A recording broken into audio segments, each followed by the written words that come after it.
A king, a princess sacrifice, a dragon, and George. What could possibly go wrong?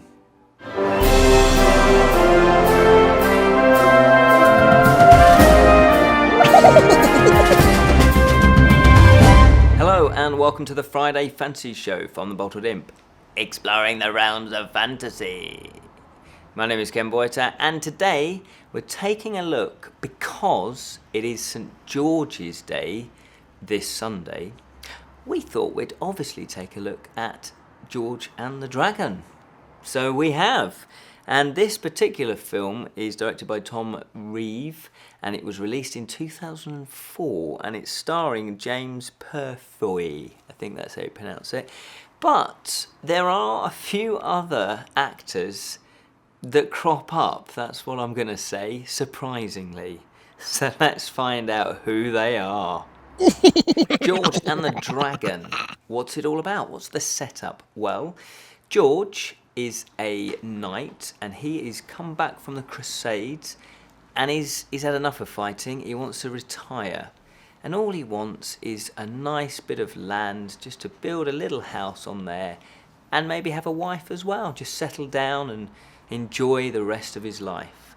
Meanwhile, a king's daughter, i.e. a princess, has gone missing, and blah blah blah blah blah. You know what, I'm just going to stop right there, okay, because this plot and the setup and everything about it makes no sense whatsoever. Absolutely none. This is the most bizarre, crazy thing that's going on. This has nothing to do with George and the Dragon. Nothing to do with that legend whatsoever. The only thing it has to do with it is there is a guy, a soldier called George, who returns from the Crusades, or he's been out crusading, and there's a dragon, and that's it. Everything else you can just forget. So if you don't know anything about this film, like I didn't, and you just go on the title, then you are going to be disappointed. And that's a very good point, because it's like, well, what are your expectations when you want to watch something? So I guess you need to know a little bit about the film in order to think, is that the type of film for me? Because one of the main problems this film struggles, and there's loads of problems with this film, absolutely loads of problems. In fact, there's only one good thing about it, but I'll save that till the end. The main problem about this, it doesn't know what it wants to be. Does it want to be a comedy? Does it want to be a serious drama? Does it want to be some sort of mystical, magical film? It doesn't really know. The opening sequence is ridiculous. It's got this book, that's all nicely medieval illustrated, and it sort of opens up, and you've got a voiceover of a boy who's saying, now a story starts when two things collide or cross their paths, and then you focus in on George and his friend when they say goodbye, and then it sort of goes about, also you could start a story here, and then he concentrates on when the daughter goes missing, the princess goes missing, or you could, and it's like, well, all right, well, where are you going to start the story? Stop telling me where you could start a story, and just start one of these stories, and then blend in all the other subplots in a better way. It was so clunkily done. And not only that, you had this setup where instantly you didn't believe the characters. All their clothes looked too clean. They were meant to be, soldiers that have returned back from the Crusades, and they just looked like they walked out of a fashion walk. It was unbelievable. And also, the acting, just in that first opening beach scene where George is actually saying goodbye to a friend, a fellow soldier, you didn't believe they'd been through the troubles together, that they'd been fighting together, that they'd risked life and limb for each other and for their king and for the Crusades, and and don't get me started. Then what happens is it all kicks off into some sort of Benny Hill comedy sequence where somebody tries to escape from somewhere, and then there's a crowd of people running along the beach. And honestly, it really goes into comedy mode, but it's not very funny comedy. It's not clever. It's not even good slapstick. So there's a mess of, well, what are you trying to do? And who are you trying to appeal to? If you're trying to appeal to real hardcore fantasy lovers, this isn't going to cut it. It's so cliched. There's so many cliches in there. Equally, if you're going to try and appeal for kids, you're not. It's not going to work because the kids are more sophisticated. There's some excellent children's films out there that deal with the realm of fantasy, but in a more grown-up and even comedic way. How to Train Your Dragon, for example. That's brilliant fantasy. But this is just lazy. This is just, I know, what can we do? Fantasy. What happens in fantasy? Oh, I don't know. I've vaguely heard of George and the Dragon there. Let's do something about that. So there's a George and there's a dragon. And the dragon, yeah, you see the dragon early on, which is good. That's a good, okay, so maybe there's two good things. But you see the dragon, you think, oh, cool. The CGI is a bit wonky, but, you can forgive that if the characters are good. But anyway, the dragon crops up and then dragon disappears. Okay, fair enough. It disappears, and you think, well, where the hell's this dragon? And it crops up occasionally, but not as you think. And so the film isn't about a dragon. It's got a dragon in the title. Please, show me the dragon. The story needs to be about the dragon. Surely it needs to be about inner conflict, about George and the dragon, and this is his quest. No. He's not even connected to the dragon. He wasn't even looking for a dragon. He wants to retire. He just stumbles into all of this. There's no motivation there. The acting is, well, it's laughable. It's like they've just turned up to say, we're getting paid for this. Of course we're getting paid for this. It's the only reason why we're doing it. Plus, the casting is atrocious. There's several different nationalities, and that's fine if the story warrants it, but it doesn't. There's Americans turning up, and I think, well, was the American accent really around? Because this is meant to be the Crusades. It's meant to be history. It's meant to be real life with a bit of magic thrown in. So therefore, do you have American accents? And nothing against that, but it's the wrong time frame. Do you see what I mean? It's that it just clashes. And you have actors such as Patrck Swayze. Yes, Patrck Swayze of Dirty Dancing. Brilliant in that. Really good. You buy into him. Excellent. He's meant to be an English nobleman. What? Oh, totally miscast. Then you have other actors that I can't remember the other. There's another American actor. He's actually pretty good, and I did like him, but I just felt his accent clashed, and he wasn't believable enough, if you see what I mean. He didn't really do a convincing job. It was adequate. So you have that clash going on. And then there's a few other actors that I did recognise. Bill Treacher was very good, of EastEnders fame. If you're English, you know all about EastEnders. He played Arthur in EastEnders, a long-running soap. He was actually good, and I didn't actually think, he's just doing what he did in EastEnders. So he was quite entertaining. He was good. But again, his character was all over the place. One minute he was very serious. One minute he was the comedy character. One minute he was meant to be the wise character. So the characterization, don't get me started on the characterization. It's so cliched.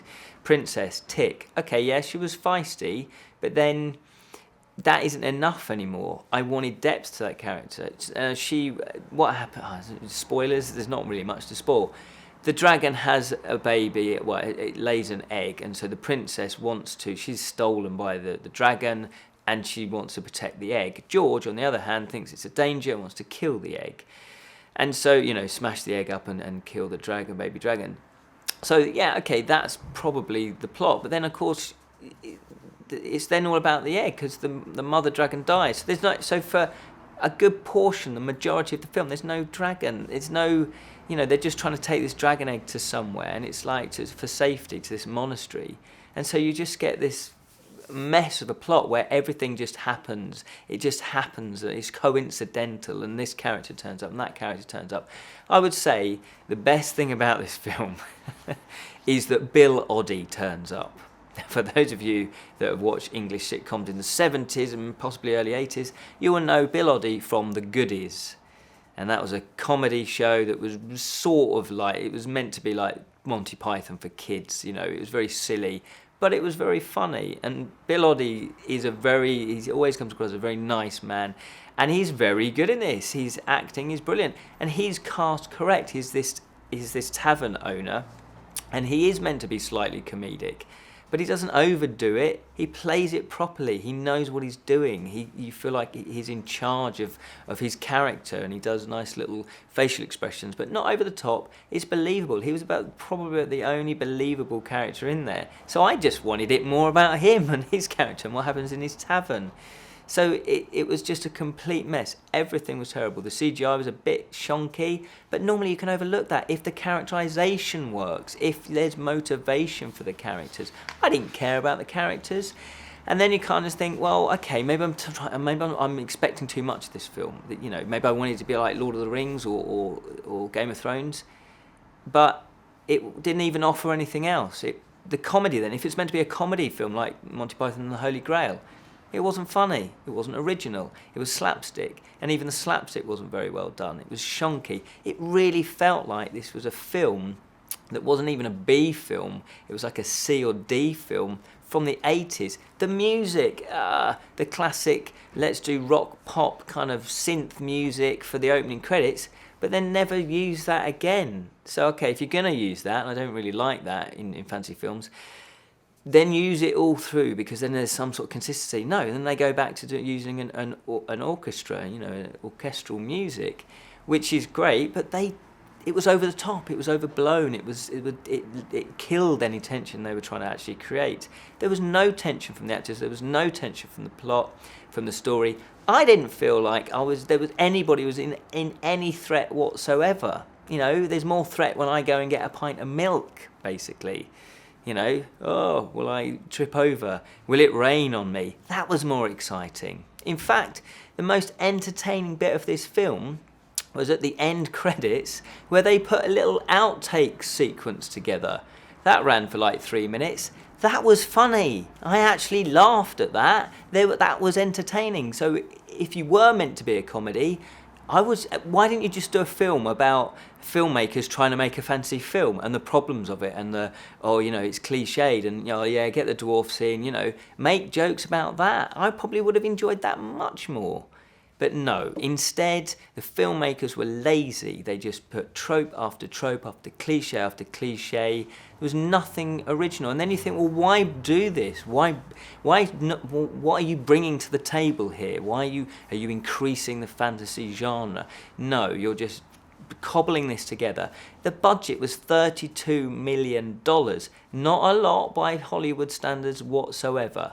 But you can do a lot with that. There are many talented filmmakers out there that could have used that $32. $32, yeah, that's probably what the budget should have been. $32 million. They could have used that and done something beautiful.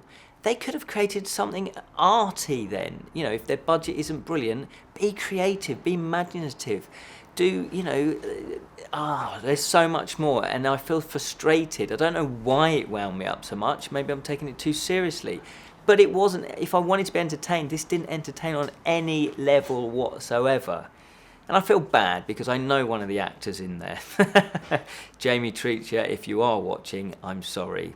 Your performance was actually good, I will say that, and I'd be honest with you. But everybody else, honestly, it was terrible. Bill Oddie was probably about the best thing. I just feel like I'm ranting now. So the problem is also, it's not even so bad that it's good. It's just bad, and it's bad. It's just one of those films that's just vacuous. It's lazy filmmaking. And it was commissioned and made. It didn't get to the cinema, and I can understand why. But it was made by the Sci-Fi Channel. But that's no excuse. That is no excuse. There's YouTube channels, hopefully you include us in that make good quality, and they're on budgets of nothing, and they make good quality content and entertaining shows. There are satellite channels out there that are making brilliant things on lower budgets. But this wasn't one of them. So come on, filmmakers, stop making lazy fantasy, all right? We deserve better. Let's end it there before I blow my mind. There we go, rant over. Or is it? Because I forgot to say, Val Kilmer, how do you pronounce his name? Val Kilmer. Kilmer, thank you, Julian. He turns up in it. Yes, probably the worst Batman there is. And he turns up in it. And he's probably the worst knight there is as well.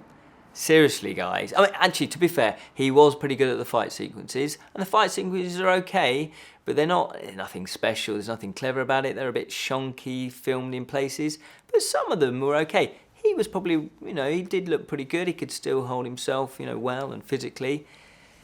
But boy, totally miscast. Anyway, I'm going to calm down. I'm going to have a nice cup of tea. And I would have loved this to be good. I wanted this to be good. I can't recommend it. I can't even recommend it watching it for a laugh. Just avoid it. Sorry, George. I'd much rather just go and watch some dragons drink from a lake.